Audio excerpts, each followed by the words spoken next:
whether some problems are there. I think it's just like the pain.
A very good morning, everybody.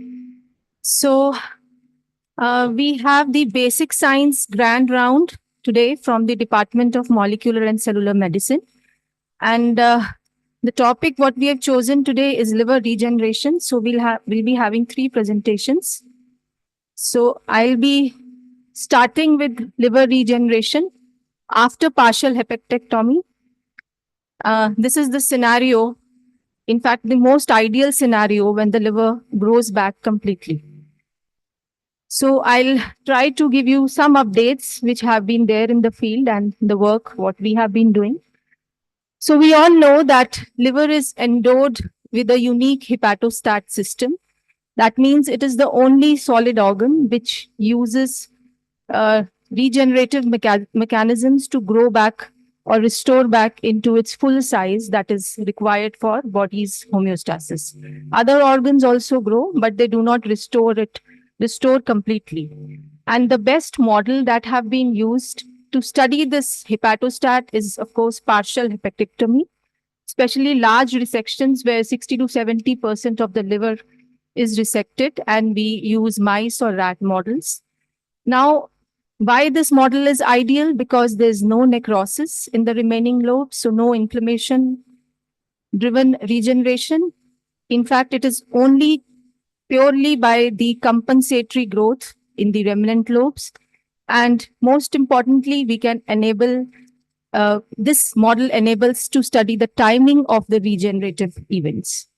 So if we see the temporal events which occur after two-thirds of partial hepatectomy in mice, so you can see that the liver weight starts regaining after day 2, and at day 7, it's almost regained, and at day 12, it is completely back to the normal size.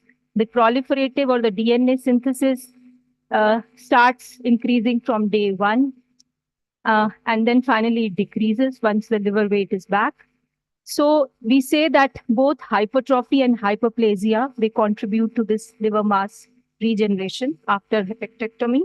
And if we talk of cell proliferation, so hepatocytes are the first cells to enter, followed by cholangios, endothelial, and finally the Kupffer cells.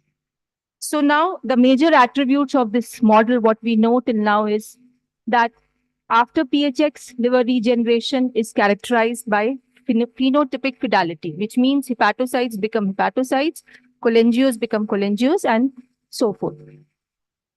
Although all hepatocytes enter cell cycle, but not all go through cell division. So most importantly, this regeneration after hepatectomy is a multi-layered, multi-phasic process, which is driven by many coordinated signals. We have hemodynamic mechanical cues because we are resecting a large part of the liver. Then we have many vascular niche signals which contribute to proliferation via angiocrine mechanisms. And most of these I have dealt in my previous talks. So if I just give a brief of the cell chorus which occurs in liver regeneration, we know for sure that actually all cells are talking to each other. So within minutes, we have an ECM modification in the regenerating liver, which activates a system called as urokinase type plasminogen activator, which further activates the hepatocyte growth factor. And within 1 hour, we have initiation of hepatocyte proliferation. Then we have a shear stress, like I told you, activating the endothelial cells and stellate cells. They both then give their specific signals to the hepatocytes. And the hepatocytes in turn also activate or they enable the proliferation of other cells, including the endothelial cell as well as the Kupffer cells. And the most important or the most beautiful part of the system, liver regeneration, is its redundancy and robustness. So many studies, whatever we have gone through, any of these signals, if it is deleted, the liver regeneration is delayed, but not completely abolished because we have redundant systems in place. Now, so today what I'll do is I'll just pick up a few studies which are giving 3 important messages.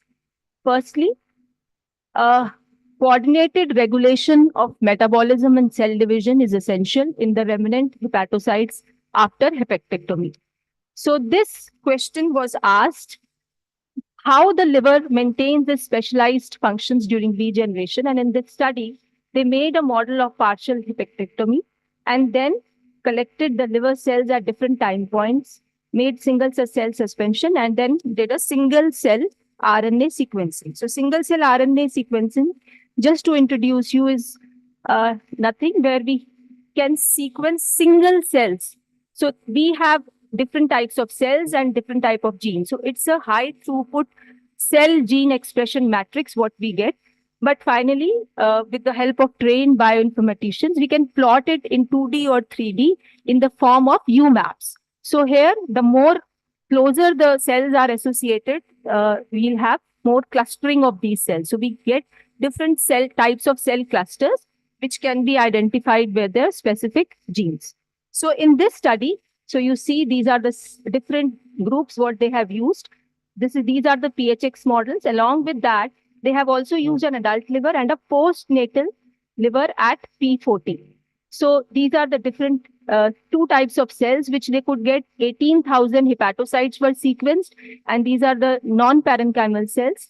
So hepatocytes were identified by gene expression of HNF4 and NPCs were identified by Vimentin. So they got different clusters, not going to the details. But what I want to emphasize is that the hepatocyte clusters could be distinguished into 4 major types: the proliferative state, the quiescent state, the transition state, and the metabolically hyperactive state. Now, what they noticed was that the proliferative state was actually having an early postnatal-like gene expression. These factors, RELA, E2F, and GABA, they actually are expressed only in a P14 or postnatal liver and PHX 24 and 48 study groups, but not in the adult or the 96-hour liver when the liver is already grown back. And also you can see that among the 4 clusters what we discussed, these clusters or these genes were present only in the proliferative state, suggesting that these hepatocytes have an early postnatal-like gene expression after PHX. Now, when they looked at different clusters in terms of mitosis and metabolic processes, so you can see that the mitosis-associated gene were present more in the proliferative state, but not in the metabolically hyperactive cluster, while the metabolic function associated genes were present more in the metabolic cluster, but not in the proliferative state. So the study clearly showed that actually there's a bifurcation of function in the remnant hepatocytes, which are having complementary function of proliferation and metabolism. So next important point, what we have learned from recent studies is that there's a zonal heterogeneity which governs the mechanisms of proliferation or regeneration. So we all know that liver has division of labor to maximize its functions.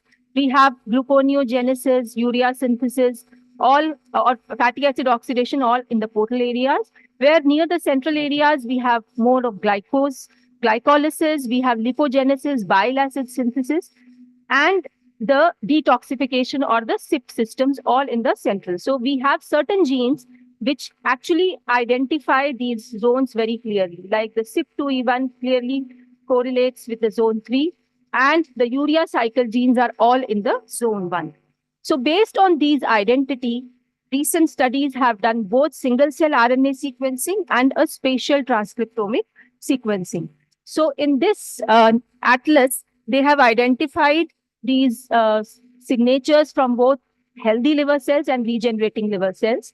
So the first thing what they did was to map the pan-cycling marker, which is Ki67 gene, MKI67. And what they saw was that this cycling hepatocytes or the Ki67 positive hepatocytes, they were present at day 1, 8-hour day 1. The cycling L6 were present at day 3, but there were no cycling immune cells in their study. Now, when they studied the zone-specific hepatocyte proliferation, so they found that this Ki67 expression was highest at day 2 in the mid-lobular region. It was high in the pericentral and the periportal as well, but highest in the mid-lobular, and then at day 3. Then they also studied the cell cycle phases. So S phase, when the cell is entering the cell cycle, so this was highest at day 2, again in the mid-lobular region. And G2M phase, when the cell actually divides, was also highest at day 2, again in the mid-lobular region, but followed by the central and the periportal. So we can say that hepatocyte proliferation actually initiates in the mid-zonal area, followed by the other areas. So in this study as well, they identified around 7 clusters. So not going into each cluster, but yes, there were metabolic clusters differently, priming or proliferation clusters differently, just like we studied in the previous slides. Now, if you see the zone-specific expression, important points are that the lipid uptake and the lipid metabolism gene, which were upregulated at day 1, actually were upregulated in the pericentral areas. And the oxidative stress were actually coming up even before day 1, that is the NF-kappa B and the IL-6, 8 hours in all the zones. We can also see some SOX9 or progenitor cell gene expression in the 8 hour, which shows again that there is a postnatal-like expression, gene expression in the early days or the early hours of PHX. Now, 4 clusters of L6 were identified in the studies. The first was a repressed clusters, which had genes related to the immune responses and chemotaxis. So all these genes were repressed. Then the cluster 2, which were sustained activation, that means they were activated throughout the PHX, and transient activation, which is activated at 8 hours, mostly the shear stress genes. The Wnt pathway were the sustained activation cluster. And then we had the mitosis cluster, that means the L6 cell cycle genes, which came up late at day 3, because we know L6 proliferate later than the hepatocytes. Then they identified 2 clusters in the HSCs as well. So they identified a repressed cluster. The ECM related cluster was, and IFN gamma response genes were repressed. But we know that there is a cluster in the HSCs which also gives HGF signals, activating the MET signaling in hepatocytes. So this was activated at day 2. Now they also studied zone-wise ligand receptor interactions. So I just noted a few important points. So the Wnt2 pathway, which is contributed by L6 and HSCs, were mostly pericentral. So this interaction was highest at day 1, but it also remained throughout the process of regeneration. The HGF interaction, what we saw, it was highest in the mid-lobular region, which was contributed mostly by the HSCs. It started from day 1 till day 3.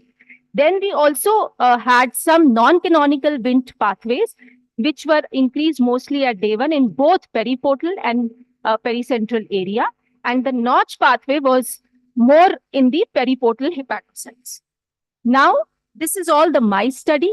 The question that comes to our mind is what happens in human liver regeneration? Because if we compare it to mice, the human liver is almost 1,000-fold bigger. So in humans, we know there are technical, ethical challenges. We cannot get a liver post-hepatectomy. But in this study, they collected resected livers after a procedure called as portal vein embolization, where the liver is mostly regenerating by hypertrophy. So they actually use 3 groups. One is the healthy liver, one is the embolized liver tissue sample, and regenerating tissue sample. And what they saw is that just like the mice liver, this portal to central gradient is maintained in all 3 conditions, whether the liver is regenerating or it is embolized. But in the hepatocytes, they did not see many cycling hepatocytes, and there was a reduced density of pericentral hepatocytes, both in regenerating and embolized conditions, and more in the periportal signature or periportal gene expression of hepatocytes. So I'll tell you why, because when they collected the resected liver, this portal vein embolization was done almost a week back. So they were not able to capture very early events where the hepatocytes were actually proliferating. But when they saw the bile duct or the portal fields, they obtained a very good bile duct proliferation in the regenerating liver along with angiogenesis or the CD31 positive cells, but this was not present in the embolized tissues. And in the endothelial cells also, because the proliferation comes late, they obtain more regenerating cells or more cycling endothelial cells with a high mitochondrial content in the regenerating human liver as compared to the embolized human liver. Now, the last important study which I would like to focus here is that hepatocytes regulate vascular reconstitution by maintaining a balance between pro and anti-angiogenic factors. So this study I would like to bring to your notice. So in this, they have actually suggested the role played by GATA3 and RAM2, a reciprocal regulation. So the post-hepatectomy GATA3 expression goes down, RAM2 goes up.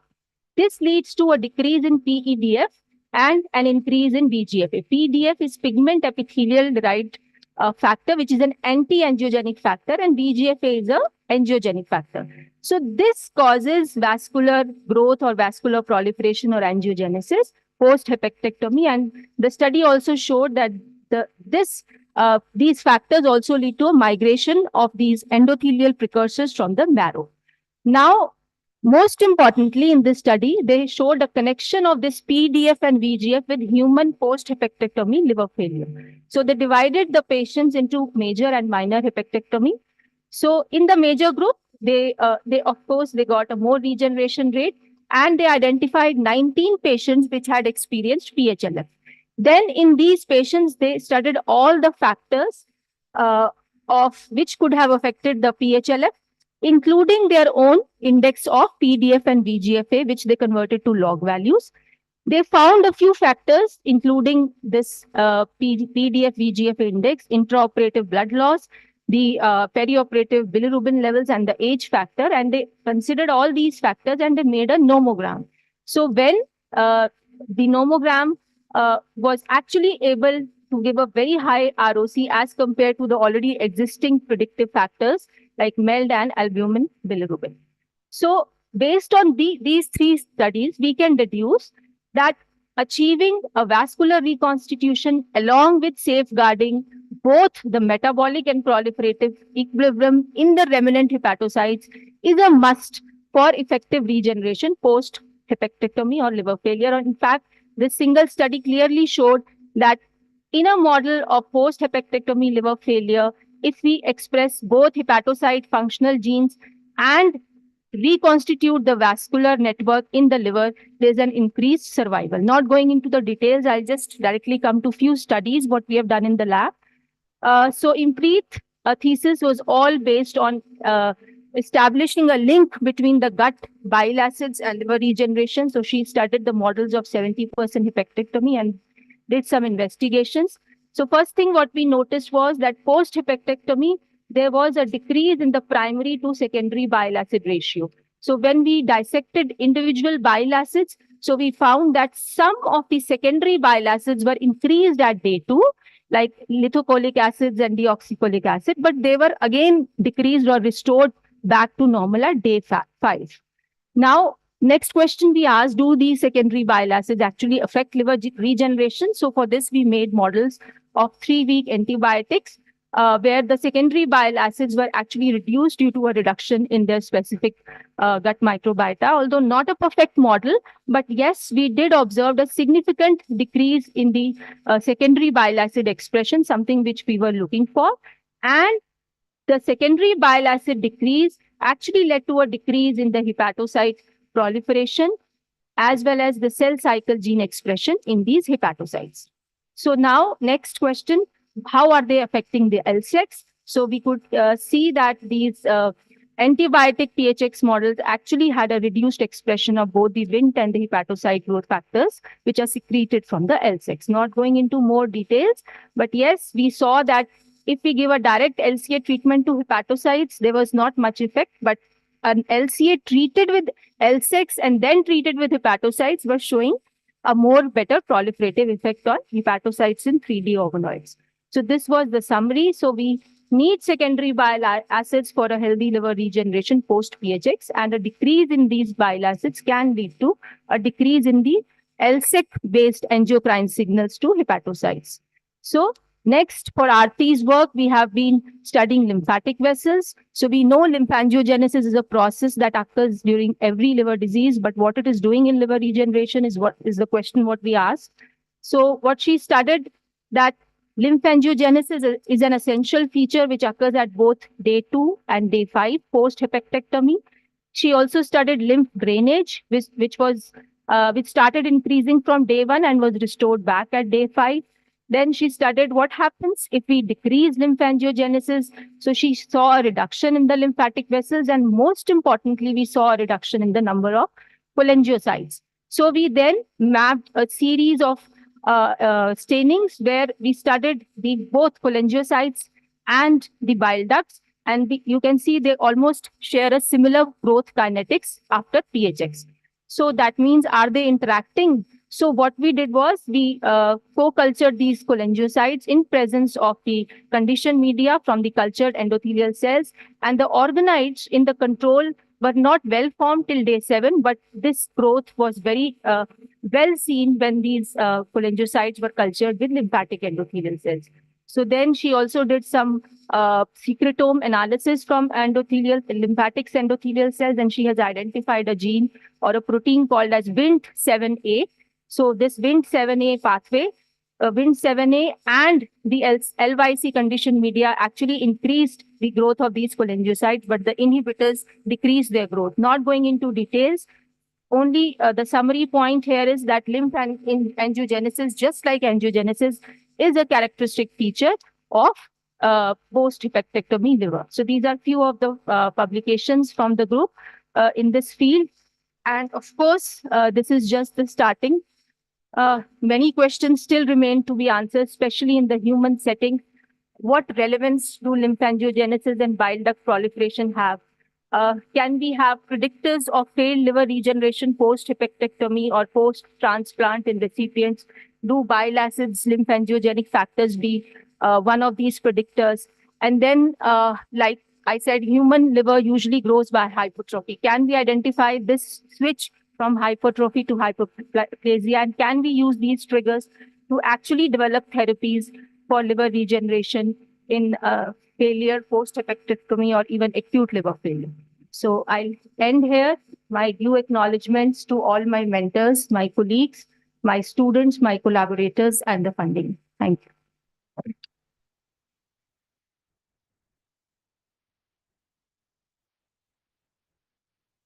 Thank you, Sabhi.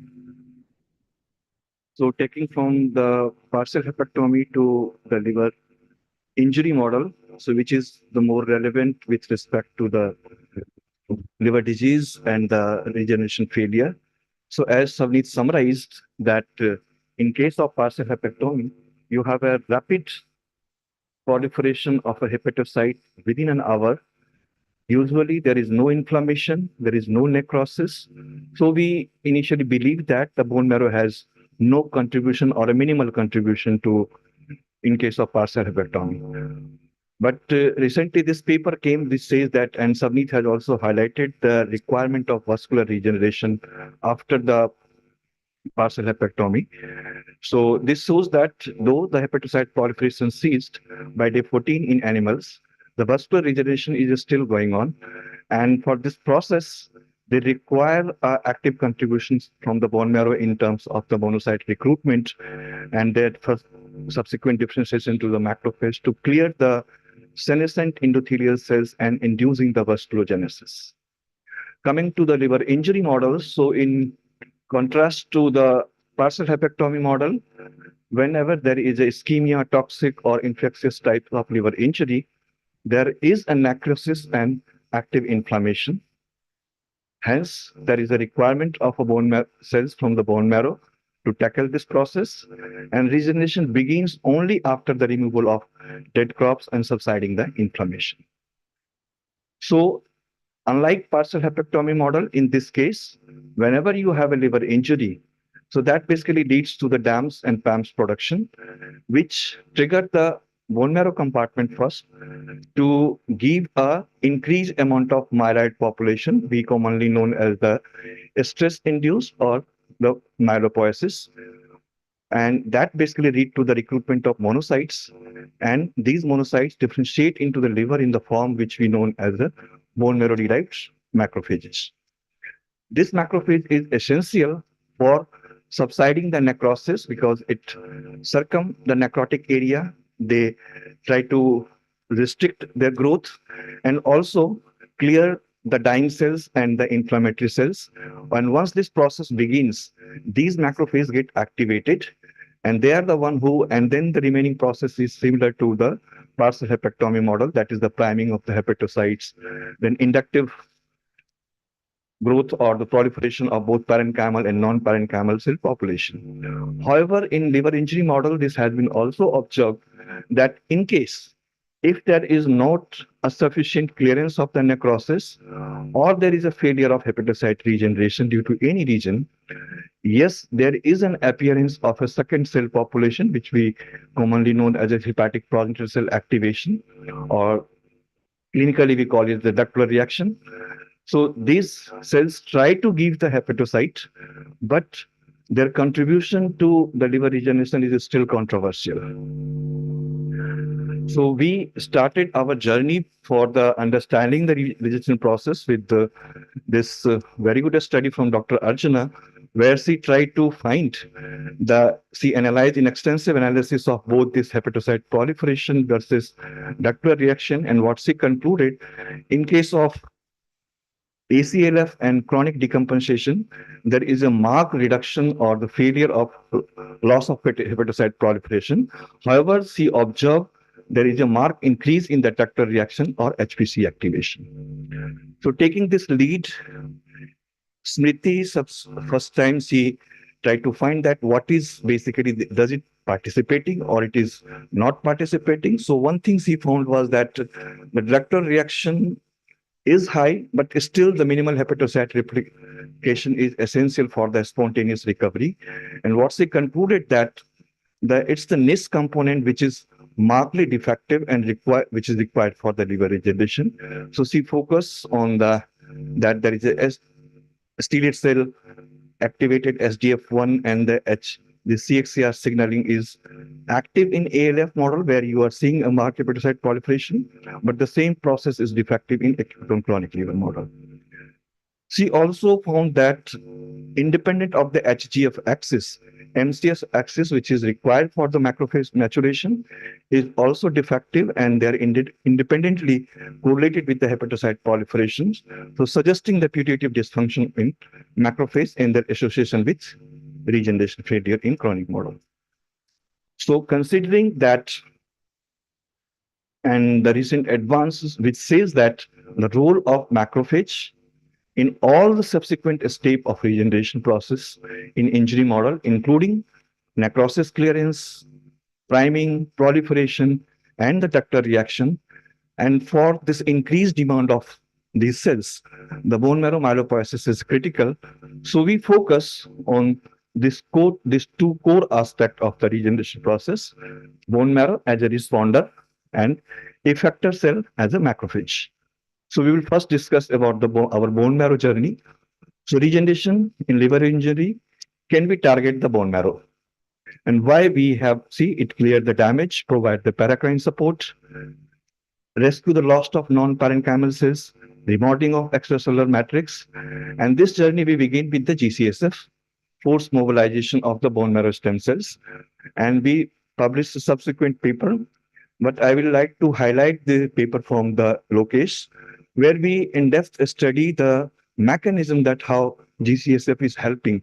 And there we found that increased recruitment of CD34 cells in the liver lead to increase in the CD163 positive macrophage, which is a resolving type of macrophage, reduction in fibrosis and hepatocyte proliferation.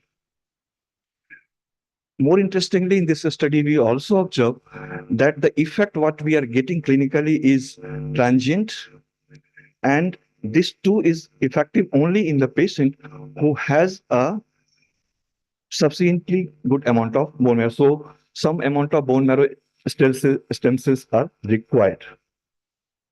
So we asked this question, does there is a bone marrow dysfunction in cirrhosis?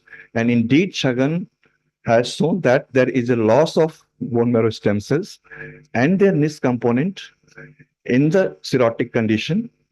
Later, Dhananjay shows that mesenchymal stem cells, which is a critical component of maintaining the HSC NIS, they are showing a metabolic dysfunction in terms of energy deficiency, and that is basically associated with their functional exhaustion. So the cells are there, but they are functionally exhausted. Taking this concept further, that whether this bone marrow failure is a cause or a consequence, so Nidhi took as her PhD challenge, and very interestingly, she developed a progressive model of chronic decompensation, and she first shows that during the chronic injury, initially you will find that there is a progression of hepatocyte proliferation with the increase in fibrosis till the stage of compensated cirrhosis. However, from compensated to decompensation, though the injury increases, but there is a decrease in hepatocyte proliferation, suggesting that regeneration failure. More interesting, she was also analyzing the kinetic change in the bone marrow compartment. And what she shows that before the failure of regeneration, there is a loss of hematopoietic stem cell reserve in the bone marrow. Even before that, there is a loss of mesenchymal stem cell stemness property. She gave a proof of concept that this loss of hematopoietic reserve leads to decrease in the liver macrophage population and their function. Hence, there is the increased hepatocyte death, neutrophil infiltration, and there is a decrease in proliferation and regeneration failure. She gave the proof of concept that if in this stage of animal, we can reconstitute the hematopoietic reserve. So at that time, she used a healthy bone marrow, total cells, and infuse it into the cirrhotic mice bone marrow. And what she shows that though the donor cells disappear, but they were able to reconstitute or ignite the proliferation of the HSC reserve in the recipient that revert this cirrhosis-associated dysfunction in terms of they increases the macrophage number in their phagocytosis, decreases the neutrophil infiltration, hepatocyte proliferation increases, and hence there is a delay or prevention of the transition from compensated to decompensated cirrhosis. So in this case, we were not able to find that which cell is doing this function. So this challenge was taken as a PhD thesis by Manisha. And she first tried to find out which cell. So she used the bone marrow total cells. Mesenchymal stem cells is one of the component, and hematopoietic stem cells as the second component. And what she shows here is that MSC alone is sufficient to induce the HSC reconstitution in cirrhotic bone marrow. Then she tried to find out the underlying mechanism that how MSC is doing this function. So she go for the multi-omics approach. She did the proteomics and the metabolomic study. And in the HS, first she found that what happened when there is a cirrhosis development in the HSC, and she found that there is a marked dysfunction in the energy pathway like electron transport chain, oxidative phosphorylation, pentose phosphate pathway. This was supported with the metabolomics data also.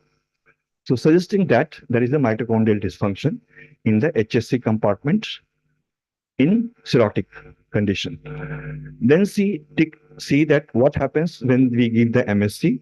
So MSC drastically we found that it completely or it changes the phenotype. So it increases the respiratory electron transport chains, oxidative phosphorylation, all the energy metabolism pathway improve with the mesenchymal cell intervention. That was supported in the metabolomics data also. So then we go for the functional analysis. Yes, when we give MSC, there is an increase in total mitochondrial mass and their potential in both the total LSK population as well as the LTHSC, which is the most primitive form of the hematopoietic stem cells in animal. And this begins even just 72 hours after the MSC infusion. So then we look for, again, when we see the proteomics data, we found that at day 11, there is an increase in TFAM. TFAM is basically a transcription factor required for mitochondrial biogenesis. So this says that when we give MSC, there might be increase in the biogenesis of the mitochondria in the hematopoietic stem cells. However, when we go in detail, we found that though the mitochondrial number or the potential were increasing even at the 72 hours, the TFAM expression was found to be only at day 11.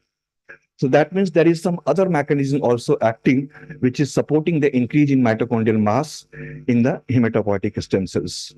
And for that, then we did the co-culture of the hematopoietic stem cells and the mesenchymal stem cells, and through the confocal macroscopy and this electron macroscopy, she clearly established that MSC forms a tunnel between the hematopoietic stem cells and they transfer its mitochondria to the hematopoietic stem cells. And that basically lead to increase in the mitochondrial morphology in terms of elongated mitochondria, functional mitochondria. And functionally also, she shows that even in the in vivo condition, that basically we were able to find the donor mitochondria positive hematopoietic stem cells, which we see further proof with the genogenic transplant method. And she shows that indeed there is a presence of human mitochondria in the animal hematopoietic stem cells, which is confirming that there is a active mitochondria transfer in vivo when we give MSC to the animals. Then she functionally established that yes, it increases the oxidative phosphorylation, basal respiration, all the mitochondrial parameters was improved after giving the MSC. And what happened to this? So once your HSC is good, metabolically good, it increases the macrophage number in the liver. It increases its functional capacity in terms of erythrocytosis and phagocytosis. That basically reflect in terms of the improvement in the fibrosis regression as well as increase in the regeneration process. So in nutshell, what's he trying to say is that in the hematopoietic stem cell per se, there is a mitochondria damage. And these hematopoietic stem cells, when they go to the myelopoiesis, they give rise to the progeny myeloid cells, which are having a defective mitochondria that lead to their functional exhaustion, and they are not able to perform their function in terms of reparative functions. And indeed, they are acting as an inflammatory cells and sitting in the liver. However, when you give the MSC, they transfer its mitochondria to the hematopoietic stem cells. They help in the rejuvenation process as well as production of the myeloid cells, hence energy metabolism and function that is helping in the regression of the fibrosis or the chronic liver injury. So now she is trying to focus on the aspect that how this method can we make it more clinically feasible so that we can directly target the mesenchymal stem cells into the bone marrow. The second component was the regeneration in liver injury, macrophage as a target. So what we found that in case of ALF and ACLF, so whenever there is an acute episode of injury, though the number of macrophages is increased in the liver, but they are functionally exhausted.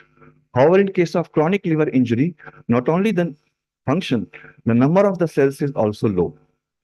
So we asked this question first in the acute episode, what is happening, and that Deepanshu and Dhananjay has nicely shown that this functional aspect, what we call as the phagocytosis or the ROS production, this is a highly energy dependent process.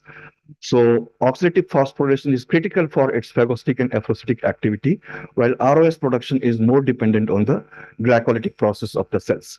And what he shows that in ACLF, that there is a progressive loss of mitochondrial respiration from control to cirrhosis and then ACLF induction. And same with the glycolytic process, so suggesting that there is a loss of energy metabolism in the monocyte population in course of chronic liver injury.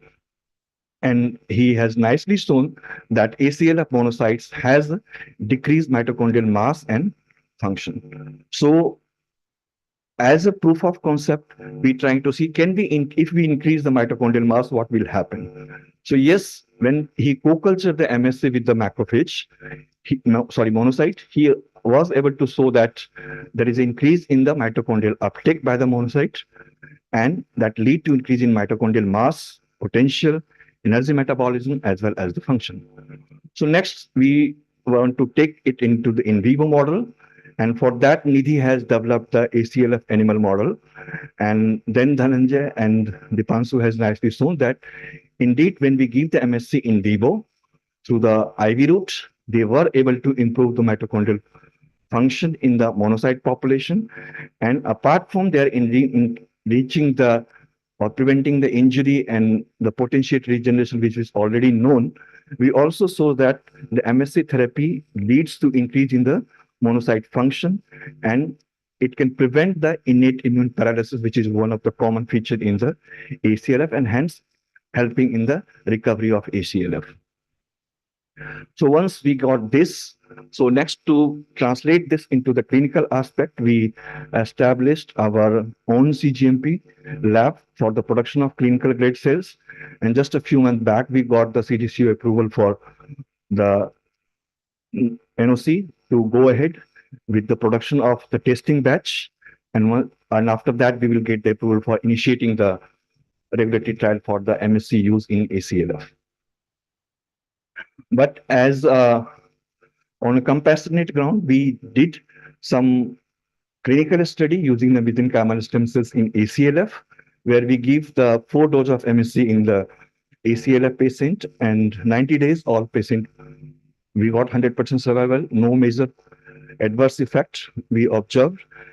Mechanistically, we found that after giving MSC, by day 30, there is a reduction in monocyte number, but there is increase in their phagocytic activity.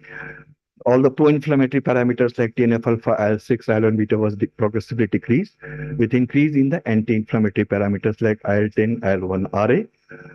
Yes, like animals, in human also, we observe there is a progressive increase in the mitochondrial respiration and all the mitochondrial parameters. Second thing, I also would like to see into that, we found that there is a bone marrow dysfunction in the cirrhosis, and MSC is involved in this process. So, but in IV model, we didn't find there is any increase in the CD34 cells count. Gut bacterial translocation also, there was not effect on this one. So we try to see that how the cells are distributing when we are using a different route of administration. So here we saw that when we give the intravenous cells, most of the cells goes to the lung followed by liver, spleen.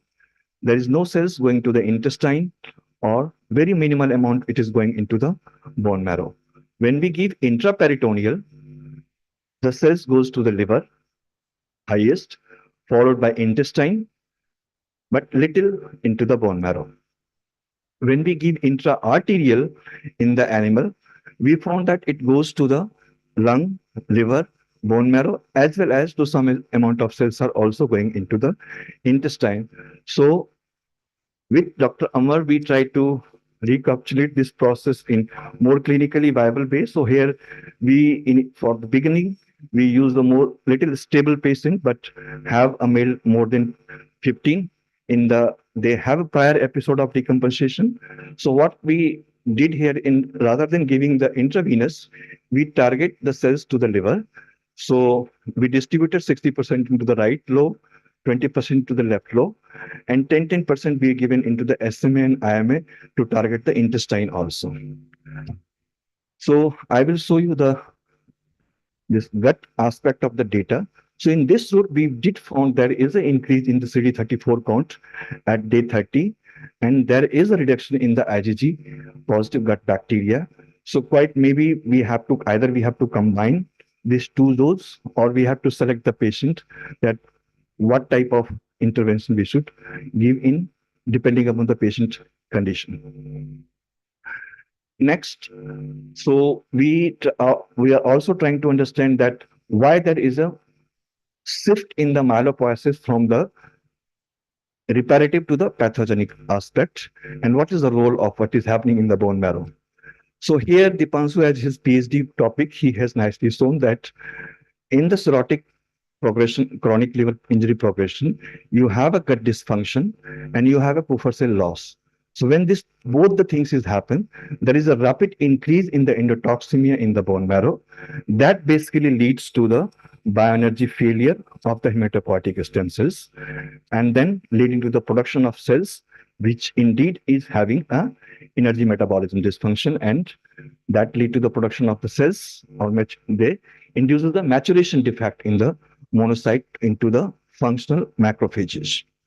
This he nicely shown in the recapitulated in the animal model. So usually when you deplete the macrophage in the animals by the artificial method, so within 72 hours, the macrophage population reconstitutes through the replenishment of the monocytes from the marrow to the liver, and then they differentiate it into the macrophages.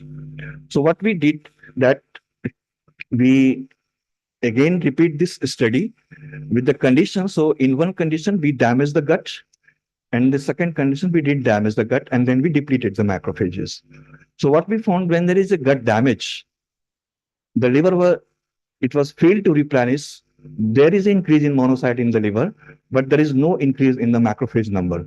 So that means it is suggesting that somehow the gut dysfunction is preventing the maturation of the monocyte to the macrophage in the liver. And what he shows that both the bioenergetic dysfunction as well as endotoxemia lead to the maturation defect and energy failure in the cells. That could be the possible reason that. So whenever you have a gut dysfunction, there is increased infectious signal to the marrow, and that basically lead to the, if it is a persistent, lead to the change in their energy metabolism and their defect in their maturation to the functional macrophage. So there is a link between the gut dysfunction as well as the marrow response. Unlike the Stewart-Forbes study, which claimed that autologous macrophage has some potential therapeutic use, but we found that this is the human data. So we use the fibrosis and cirrhosis monocyte, try to differentiate them in vitro, but we found that there is a maturation defect in the cirrhosis monocyte. When we give into the animals, yes, fibrosis and cirrhosis, monocyte-derived macrophage, they do some kind of regression in fibrosis, but the effect is not as good as the healthy monocyte-derived macrophage. So we need to develop some different protocol, which currently we are working to develop a macrophage. We call it as the E macrophage or the energized macrophage, so that we can overcome this problem and can develop an effective macrophage, which we can take it further to the clinic. So in summary, we say that robust hepatocyte proliferation account for liver regeneration, even in case of liver injury, similar to PHX. However, this process is abrogated in liver failure due to NIS dysfunction. Liver macrophages act as a liver key to the liver regeneration, as it helps in the priming, clearance of the injury, transient replication arrest, hepatocyte dedifferentiation, provide growth factors for hepatocyte regeneration, and bone marrow hematopoiesis maintain the increased requirement of mature functional liver macrophage pool in the liver regeneration. Hence, disruption of gut-liver barrier impair replenishment of mature functional macrophage by the bone marrow. So, we believe that rather than targeting liver alone, we have to need to develop a multi-layer step-up approach for a successful regenerative therapy. Like we have to target liver, so either through HSC, like GCSF, MSC, or the bone marrow-derived macrophage, where we are making the EMAC. But simultaneously, we have to consider the gut as well as the marrow component also to prolong the effect of regenerative therapy. Thank you very much for your attention. And now, the Sanil will take it to the future of regeneration process.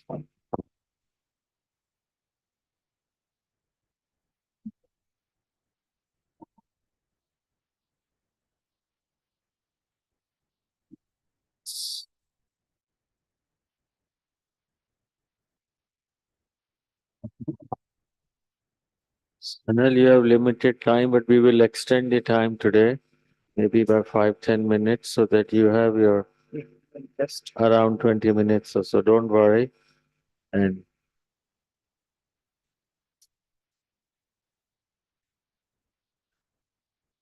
so, welcome everybody. So I'll be speaking about about the practical aspects of liver regeneration, how to manage it, or what's the future.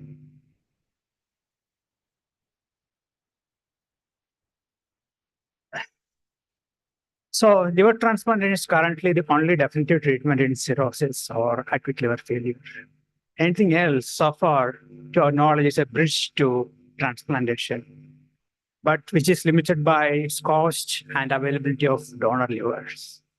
So what about cell therapy? And or can it help liver regeneration?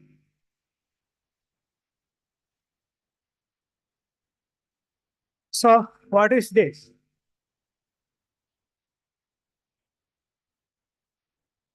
This is acute liver failure.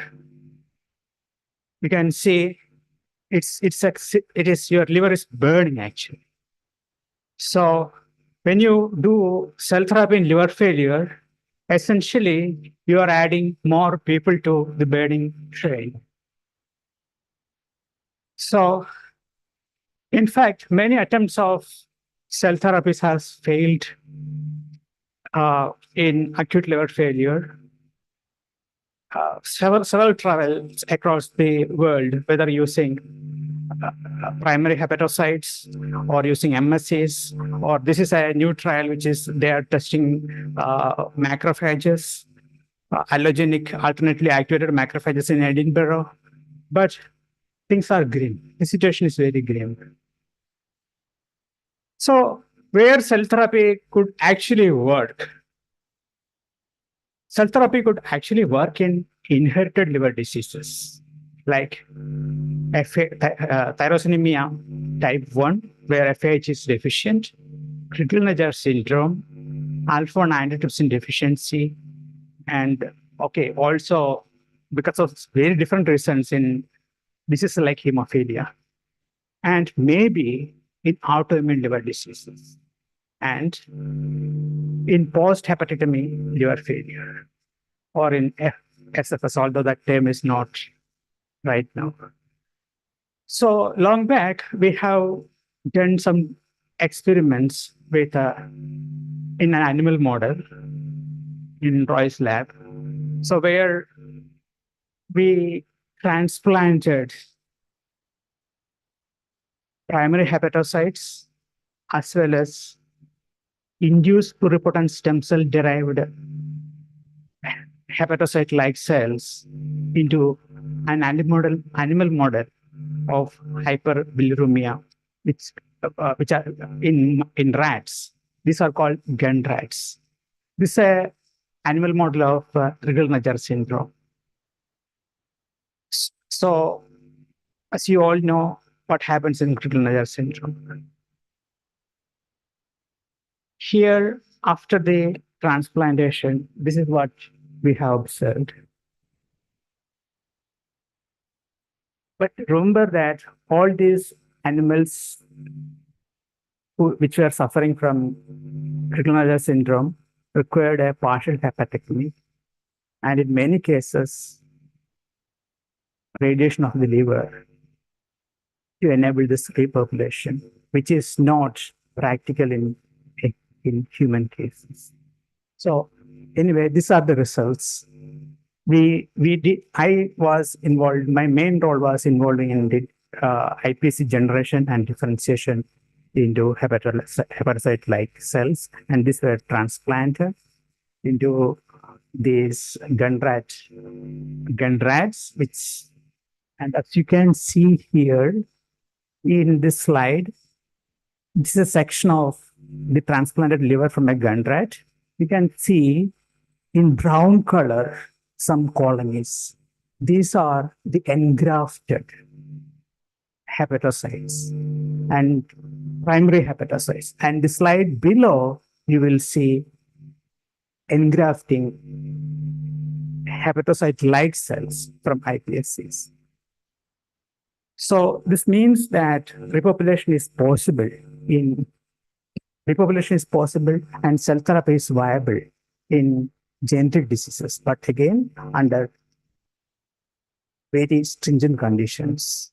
And remember that in gun rats or FH mouse models, there's a huge selection advantage. That means the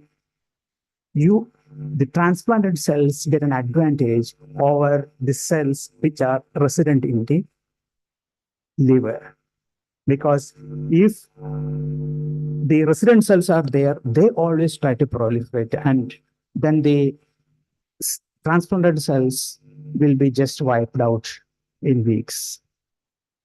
So what are iPSC cells? iPSC cells are like embryonic stem cells. So now we know that almost all adult cells can be induced to pluripotent stem cells. You can bestow pluripotency to any mature cell. You can make embryonic stem cell-like cells from any mature cell. And once they become pluripotent, they can be differentiated into any cell type. So recently here, one of the biggest problem in generating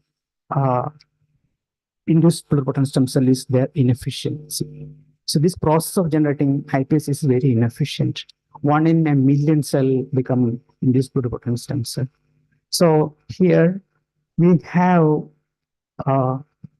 devised a method to improve the efficiency of derivation of induced pluripotent stem cells from fibroblasts using a viral protein, which is hepatitis B virus protein.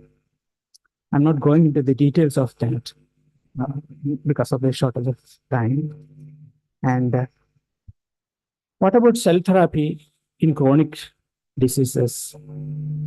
Here, the problem is, again, there's a problem. You have to solve the problem. It's like you have to extinguish the fire first before you put in any new cells. So you have to treat the underlying condition. Then liver may regenerate naturally, or there's a chance that cell therapy might help. So MSC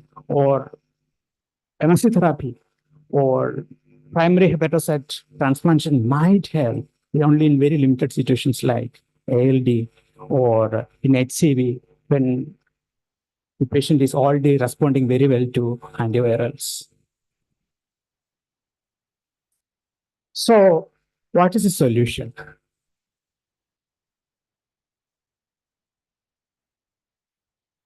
So this seems generating organs in vitro. It seems very easy, but it is just a sweet dream as of now.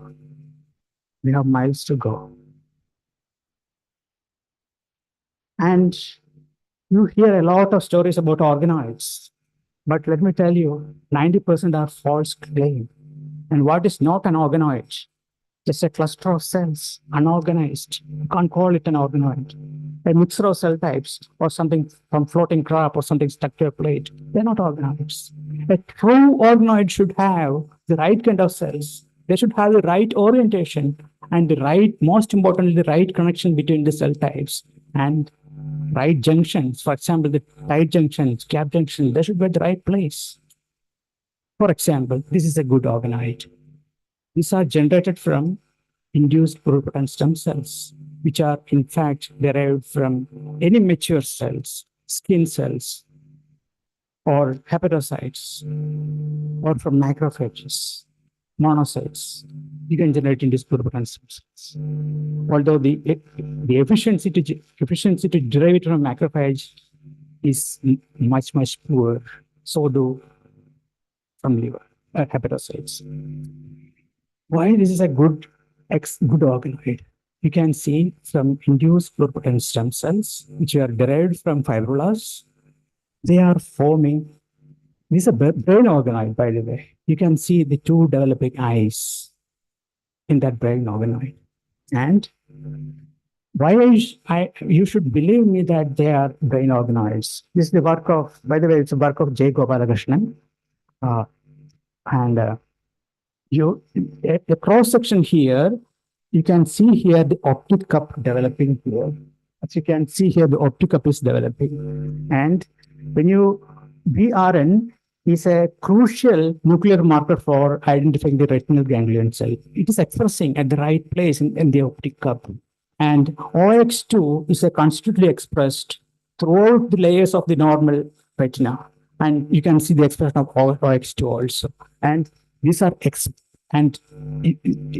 are the lower power images. And when you go to the higher power, you can clearly see how the developing layers of retina are arranged. The rods and cones are being formed in the retina of this brain organoid. So this is what I tell about the right orientation in an organoid. So what is the current status about liver organoids? People have, this is the work which was published way back in 2013. Probably after this, there is not much progress. And also although we are trying to do something here, we are stuck because of funding and other things. But this is how it is. They have tried, the induced pluripotent stem cell derived hepatocytes, if you just transplant them, they will all die because of the same reasons which I already mentioned.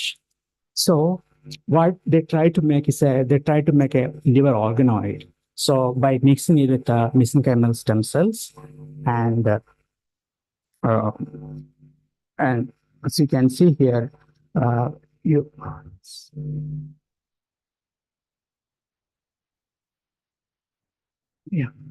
so, and these are derived from the HUVECs and endothelial cells. So this is a mixture of all these things, MSCs and endothelial cells, and iPSC derived hepatocytes like cells.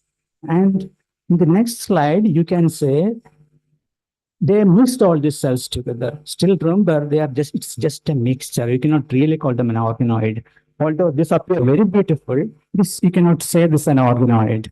You can identify the different colors, the different cell types here. The so you can see the HUVEX in red color in one picture. So but what matters is the interaction. So at this point, they are not an organoid. But what they did is that they embedded in a matrix and then they transplanted it into a mouse. And at that point, they started, some magic happened. They started, the real arrangements or the real connections between cells happen only at that point, not in vitro, as in the case of the brain organoid. The reason I will tell you, maybe I don't have time now. But here you can see they are forming the right arrangements, the right orientation in this picture. So you can see here CK8 and 18 is a marker for liver hepatocytes, and AFP is also a marker of hepatocytes. And you can see that cells are getting arranged. And this is more clear in the next picture. They are attracting, they are taking up a more definite shape, and the arrangement and the structure of the developing organoid is no longer subtle. It is very evident. And even you can clearly see the vasculature getting developed here. And this was done by injecting dextran and seeing up the perfusion of the liver organoid. So the organoid is getting stabilized there. Although we know that you cannot grow it after more than a couple of weeks, they all get destroyed. And there is a solution for that, which I want to try actually. And now we are going to I know I'm out of time. It's about developing a completely new solution is developing human organs in other animals, which is very, very, very important.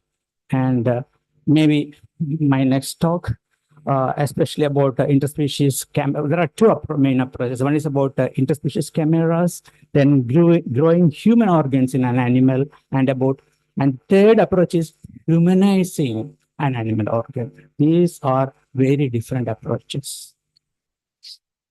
And skipping actually, yeah, you people who are interested can read this review, which I have written a long time. And what about, again, going back to a question which I told you I may tell you, because it's about transplanting an organoid and what really happens when you transplant an organoid. You know that you should know what really happens after a hepatectomy. Liver, although in this slide you can see a portal vein and a hepatic artery, you can see the bile duct. So, and this is essentially the classic liver lobule. But when you use the right markers, you see a completely different picture. This is just a normal liver, nothing abnormal about it, but you see the zonation. This is the zonation of the liver. This slide was from Eva Brewer's work. So what is not apparent in a regular section now is becoming very clear here. So this is something about the zonation. As long as the right zonation does not take place, your organoid or the further development of organ will never happen. So it has to be at the right place at the right time. And now you can see that what happens when to the zonation when a liver is regenerating. But unfortunately, I will not give you again. I am winding up. So thank you, and wish you all a Merry Christmas and Happy New Year. I must give a very big round of applause to Department of MCA All three are outstanding presentations, and our dream that we will have strong regenerative medicine for liver in ILBS is slowly inching, but there are miles to go. We are still in nursery. But thank you all, and thanks all the students who have contributed to this excellent work. Thank you. Any questions? And